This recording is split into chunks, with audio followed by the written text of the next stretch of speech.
Hello friends, அனைவருக்கும் வணக்கம். இங்கே கொடுத்துருக்க கணக்கு என்னென்னா, குமார்னு ஒருத்தர் தனி வட்டி ஒரு குறிப்பிட்ட வட்டி விகிதத்தில் ரூபா 52,000 கடன் வாங்குறாரு. 4 வருஷம் கழிச்சு அவர் வட்டி அசலமாக திருப்பி செட்டில் பண்ணுறப்ப அவர் பே பண்ணுற அமௌண்ட்டு ரூபா 79,040.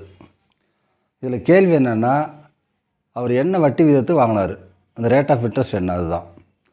இதை இப்போ 2 மெத்தடில் போடலாம். அதில் ஃபஸ்ட்டு மெத்தடு அந்த ஃபார்முலா நேரடியாக யூஸ் பண்ணி போடுறது. சிம்பிள் இன்ட்ரெஸ்ட் என்ன ஃபார்முலா? PNR by 100. இதில் Pங்கிறது உங்களுக்கு பிரின்சிபல் அமௌண்ட்டு, அசல். என்னங்கிறது நம்பர் ஆஃப் இயர்ஸ், அதாவது எத்தனை வருஷத்துக்கு அப்படிங்கிறது. ஆறுங்கிறது தான் உங்களுக்கு ரேட் ஆஃப் இன்ட்ரெஸ்ட், அதாவது வட்டி விகிதம். இங்கே பிரின்சிபல் அமௌண்ட்டு P = 52,000, என்னங்கிறது நம்பர் ஆஃப் இயர்ஸ் 4, அடுத்தது R, that is rate of interest, அதை நம்ம கண்டுபிடிக்கணும். இப்போ இந்த இன்ட்ரெஸ்ட் அப்படிங்கிறது டோட்டல் அமௌண்ட்டு, அதுலேருந்து அசலை கழிச்சிடணும். அப்போ இன்ட்ரெஸ்ட் மட்டும் எவ்வளோ வருது உங்களுக்கு? 79,040 ரூபாயில் 52,000 கழிச்சிங்கனாக்கா 27,040 ரூபா. இது வந்து for 4 years. That is PNR by 100 = 27,040. அதாவது 52,000 × 4 × R by 100 is equal to 27,040. Therefore, R is equal to 27,040 divided by 520 × 4. இந்த இடத்துல நாம் இதை சிம்பிளிஃபை பண்ணிடுறோம். 100க்கும் இந்த 52,000க்கும் கிராஸ் பண்ணுறோம். 2 0 அடிபட்டு போகுது. அடுத்த ஸ்டெப்பில் R is equal to 27,040 divided by 4 × 520. அதாவது இங்கே இருக்கிற 4ம் இந்த 520ம் இங்கே வகுத்தலுக்கு போயிடும். ஸோ சிம்பிளிஃபை பண்ணிங்கன்னா உங்களுக்கு answer 13. Therefore rate of interest is equal to 13%. இப்போ நாம் அடுத்த மெத்தடை பார்ப்போம். இப்போ இதே கணக்கு இன்னொரு மெத்தடில் போடுறோம். அது எப்படின்னு பாருங்கள். நமக்கு மொத்த வட்டி 4 வருஷத்துக்கு இவ்வளோ, இது ஏற்கனவே கண்டுபிடிச்சாச்சு, 27,040 ரூபா. அதாவது ரூபா 52,000க்கு 4 வருஷத்துக்கான வட்டி 27,040 ரூபா. இப்போ ரேட் ஆஃப் இன்ட்ரெஸ்ட் நமக்கு என்னென்னு தெரியாது. அதாவது இதுக்கு என்ன அர்த்தம்னாக்கா, 52,000 ரூபாய்க்கு 4 வருஷத்துக்கு இவ்வளோ வட்டினா அப்போ 1 வருஷத்துக்கு எவ்வளவு? அப்போ இந்த வட்டியை 4ஆல் வகுத்துருங்க. அப்போ எவ்வளோ கிடைக்கும்? ரூபா 6,760 ரூபா. அதாவது 1 வருஷத்துக்கு ரூபா 52,000க்கான வட்டி ரூபா 6,760 ரூபா. சரி, இப்போது 1 வருஷத்துக்கு 52,000 ரூபாய்க்கு இவ்வளோ வட்டி அப்படின்னா 100 ரூபாய்க்கு எவ்வளோ வட்டி? இப்போ 100 ரூபாய்க்கு எவ்வளோ வட்டி அப்படிங்கிறது தான் per 100, தட் இஸ் %. இதில் பாருங்கள், 52,000க்கு ரூபா 6,760ன்னா 1 ரூபாய்க்கு எவ்வளோ, அதை கண்டுபிடிக்கணும். அதுக்கப்புறம் அந்த அப்படியே 100ஆல் பெருக்குன்னா 100 ரூபாய்க்கு எவ்வளோன்னு கிடைக்கும். ஆக 1 ரூபாய்க்கு 1 வருஷத்துக்கான இன்ட்ரெஸ்ட்டு, இந்த அமௌண்ட்டை 52,000ஆல் வகுத்துடுறோம். அதாவது வட்டி 6,760, அதை அசல் 52,000ஆல் வகுத்துடுறோம். அப்போ என்ன கிடைக்குது? 676 டிவைடட் பை 5,200. இது வந்து 1 ரூபாய்க்கு 1 வருஷத்துக்கான வட்டி. அப்போ 100 ரூபாய்க்கு 1 வருஷத்துக்கான வட்டி எவ்வளவு? அப்படியே அதை 100ஆல் பெருக்க வேண்டியது தான். Therefore interest for ₹100 for 1 year. அது எவ்வளவு? 1 ரூபாய்க்கு 1 வருஷத்துக்கான வட்டி இவ்வளோ இருக்கு இல்லையா? இது அப்படி 100ஆல் பெருக்கிறோம். இதை சிம்பிளிஃபை பண்ணிங்கன்னா உங்களுக்கு கடைசியில் 13ன்னு வரும். அதாவது இந்த amount of interest is equal to ₹13 per ₹100.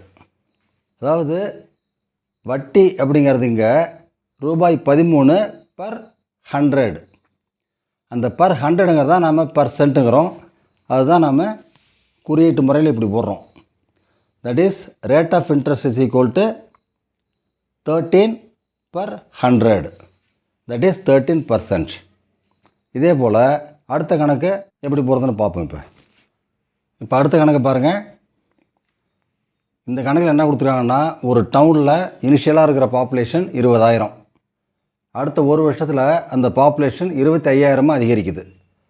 அப்போது பாப்புலேஷன் அதிகரிக்கிறது எந்த சதவீதத்தில், அதான் கணக்கு. இந்த கணக்கு ரொம்ப சிம்பிளாக எளிமையாக போட்டுடலாம். இதை பாருங்கள், increase of population for 20,000 is equal to 5,000. அதாவது 20,000 பேருக்கு 5,000 பேர் அதிகமாகறாங்க. அப்போ ஒருத்தராக இருந்தால் எவ்வளோ அதிகமாவாங்க? அப்போ 5,000 20,000 வகுத்துடுறோம், ஃபைனலாக 1/4 வரும். இப்போ பாப்புலேஷன் ஒருத்தர் அப்படின்னா அதுக்கான அதிகரிப்பு இவ்வளவு. அப்போ 100 பேர்னா எவ்வளவு? அது அப்படி 100ஆல் பெருக்கிடுங்க. அப்போ என்ன வரும் உங்களுக்கு ஆன்சர்? 25. இது எப்படி சொல்லுவோம்? Increase of population is equal to 25/100. That is equal to 25%. இந்த சென்ட்டுனா 100, வேறு ஒன்றும் இல்லை. 100க்கு 25. அது இங்கிலீஷில் சொன்னோம்னாக்கா 25/100 அல்லது 25%. அதை தான் நாம் இந்த சிம்பலில் போடுறோம்.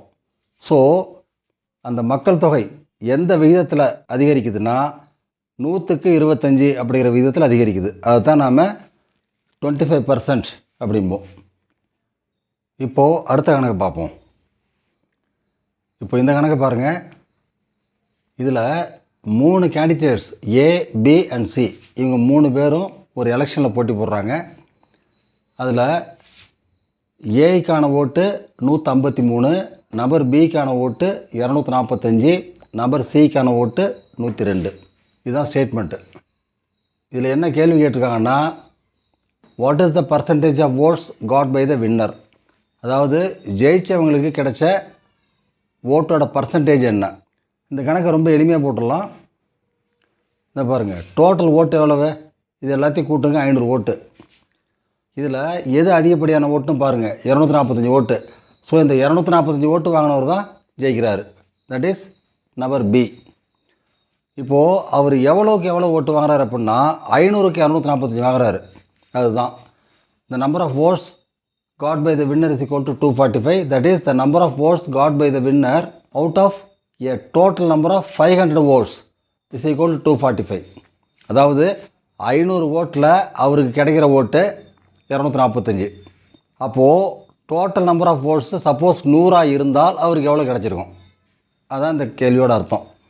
ஆக 500க்கு 245ன்னா 100க்கு எவ்வளவு? அப்போ சிம்பிளிஃபை பண்ணிங்கன்னா 49ன்னு வரும்.